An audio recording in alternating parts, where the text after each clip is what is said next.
నమస్కారం city news కి స్వాగతం. ముందుగా ముఖ్యాంశాలు.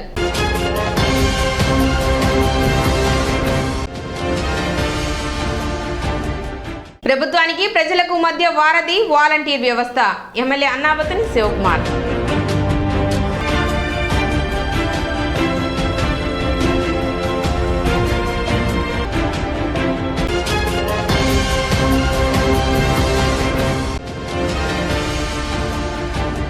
సమస్యల పరిష్కారం కోరుతూ ఏపీ జేఏసీ ఆధ్వర్యంలో ధర్నా.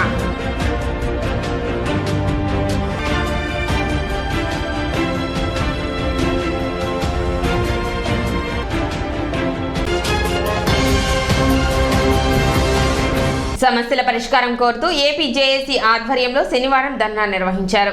ఏపీ జేఏసీ పిలుపు మేరకు AP NGO association Tenali unit ఆధ్వర్యంలో జేఏసీ తెనాలి తరపున ఉద్యోగులు, పెన్షనర్స్, కార్మికులు, ఉపాధ్యాయులు ఎన్జీఓ హోం నుండి చిన్నావురు పార్కు వద్ద గల ధర్నా చౌక్ వరకు ర్యాలీ నిర్వహించారు. ఈ సందర్భంగా నిర్వహించిన ధర్నాకు జేఏసీ చైర్మన్ డి శ్రీనివాస్ పాల్గొని ప్రసంగించారు.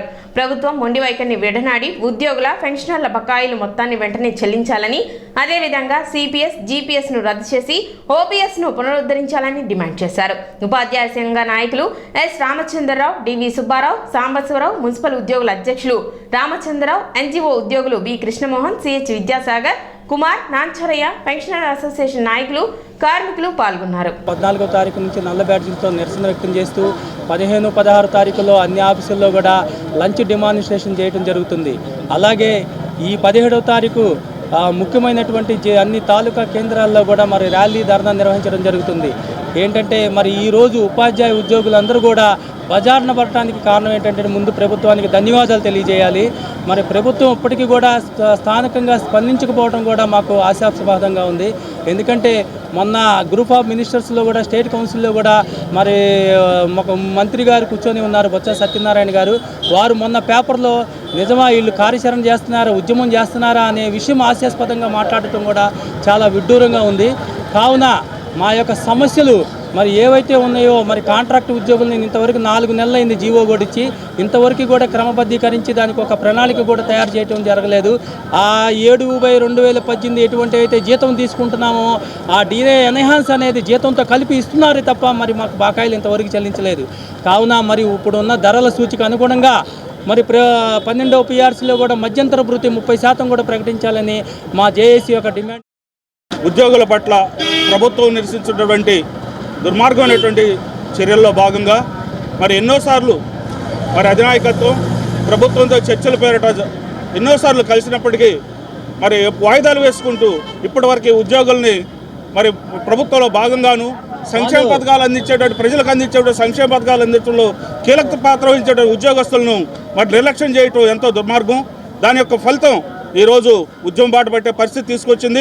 దయచేసి ప్రభుత్వం వాళ్ళ యొక్క మొండి వైఖరిని వినాడి ఉద్యోగుల పట్ల సానుకూలంగా స్పందించి మాకు రావాల్సినటువంటి బకాయిలను 12వ పిఆర్సీకి సంబంధించిన ఐఆర్ను ప్రకటించి ఉద్యోగులను కూడా మరి ప్రజాస్వామ్యంలో భాగస్వాములుగా, ప్రజల్లో భాగస్వాములు గుర్తించి మా యొక్క కోరికలను, డిమాండ్లను నిర్వర్తించవలసిందిగా హెచ్చరిక చేస్తున్నాం.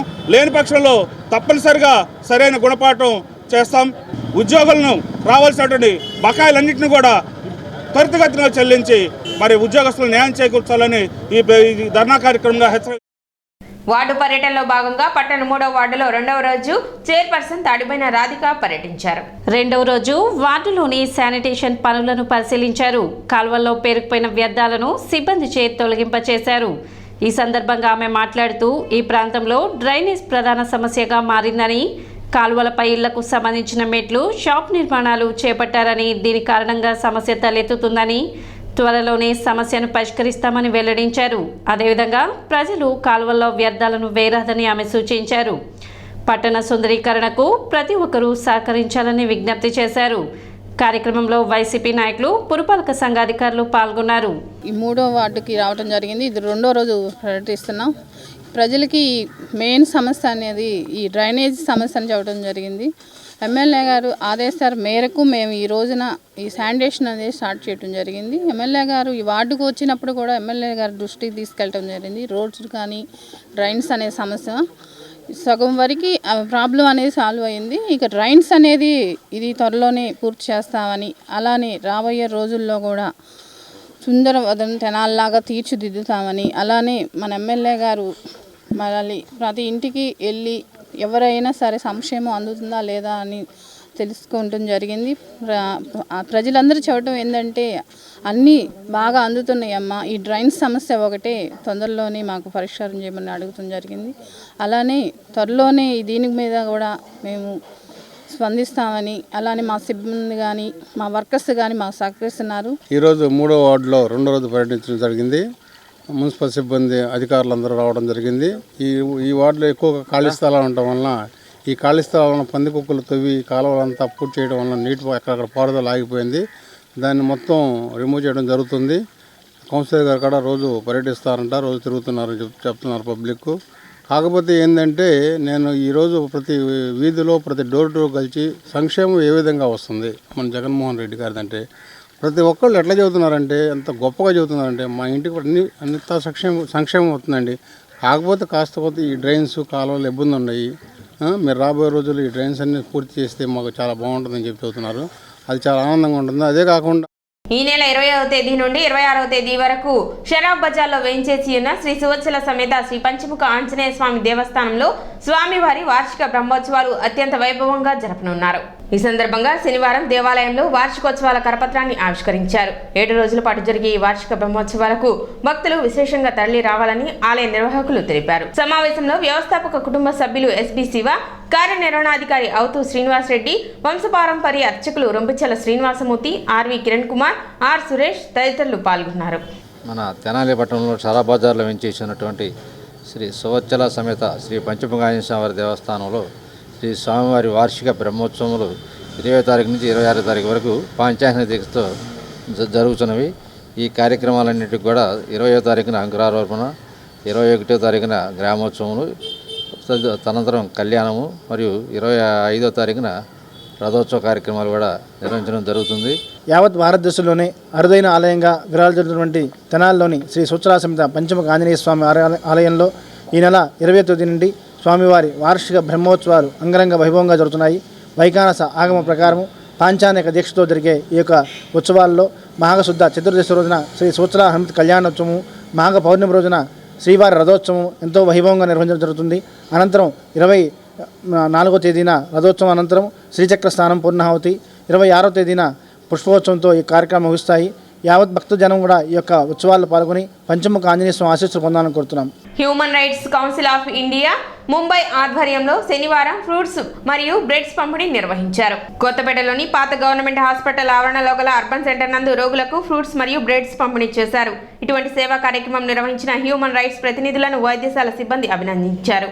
అధ్యక్షులు పల్నాటి నాగరాజు కార్యక్రమాన్ని పర్యవేక్షించగా అర్బన్ సెంటర్ వైద్యులు BB John, Nanapaneni Sunil, Narayana college principal Pavan, AO Vasantham, Pavan Kumar, వైద్యశాల సిబ్బంది పాల్గొన్నారు. నా పేరు doctor BB John, medical officer UPHC Nandulapeta old government hospital దగ్గర. ఈరోజు హ్యూమన్ రైట్స్ ఆధ్వర్యంలో నాగరాజు గారు మా హాస్పిటల్కి విచ్చేయడం జరిగింది. ఇక్కడ ఎక్విప్మెంట్స్, ఓపీడీ సర్వీసెస్ అన్నీ చూసి ఫీడ్బ్యాక్ ఇవ్వడం జరిగిందండి. అండ్ దాంతోపాటుగా పేదవాళ్ళు ఎవరైతే చూపించుకోవడానికి వస్తున్నారో వాళ్ళకి కాయలు అండ్ బ్రెడ్ పంచడం జరిగింది. హ్యూమన్ రైట్స్ తరపున చాలా సర్వీసెస్ ఇస్తున్నారు. వాళ్ళకి అవసరమైన హక్కులు ఏవైతే ఉన్నాయో వాటి గురించి చెప్పడం జరుగుతుంది త్రూ స్కూల్స్ అండ్ హాస్పిటల్స్ అన్ని చోట్ల కూడా. We appreciate it lot. And ఇట్లాంటి సర్వీసెస్ ఇంకా జరగాలి. అండ్ మా హాస్పిటల్లో 64 రకాల టెస్టులు అవి అవైలబుల్గా ఉన్నాయి. అండ్ దాంతోపాటు ఓపీడీ సర్వీసెస్ కుక్క కాటు, పాము కాటుకి అవైలబుల్గా. డాక్టర్ బీబీ జాన్ గారు, ఎంఓ మెడికల్ ఆఫీసర్ గారు ఆమె వృత్తిని ఎంతో నిజాయితీగా ప్రజలకు మంచి చేస్తూ ఆమెను గొప్పతనాన్ని చాటి చెప్పుకున్నారు. మా హ్యూమన్ రైట్స్ తరపు నుంచి ఆమెను మేము అభినందిస్తున్నాము. అలాగే ప్రస్తుతం మన రాష్ట్రంలో కానీ, జిల్లాలో కానీ, నియోజకవర్గంలో కానీ ఈ రాష్ట్ర ప్రభుత్వం పనితీరు చాలా బాగుందని చెప్పొచ్చు. దానికి గల ముఖ్య ఉద్దేశం ప్రాథమిక విద్య, ఆరోగ్యం, అభివృద్ధి అనేది మన దేశంలో ముఖ్యమైనది. వాటిలో విద్యలో కానీ, అభివృద్ధిలో కానీ, విద్యలో కానీ మనం చాలా ముందున్నాము.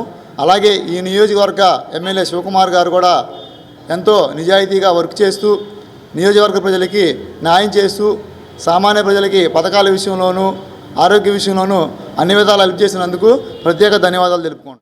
షరా బజార్లోని భావన ఋషి ఆలయంలో రథసప్తమి సందర్భంగా రథోత్సవం జరిపారు. యువకులు రంగులు చల్లుకుంటూ పట్టణ వీధుల్లో ఊరేగింపు నిర్వహించారు.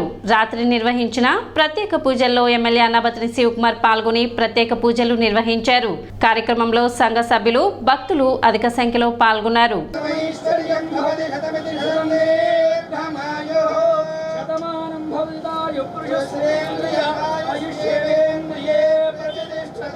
ధనం ధాన్యం బహుపుత్రలాభం శతసంవత్సరం దీర్ఘమాయు శ్రీభద్రావతి భావనాశనం దేవత దివ్య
ఇప్పుడు చిన్న విరామం.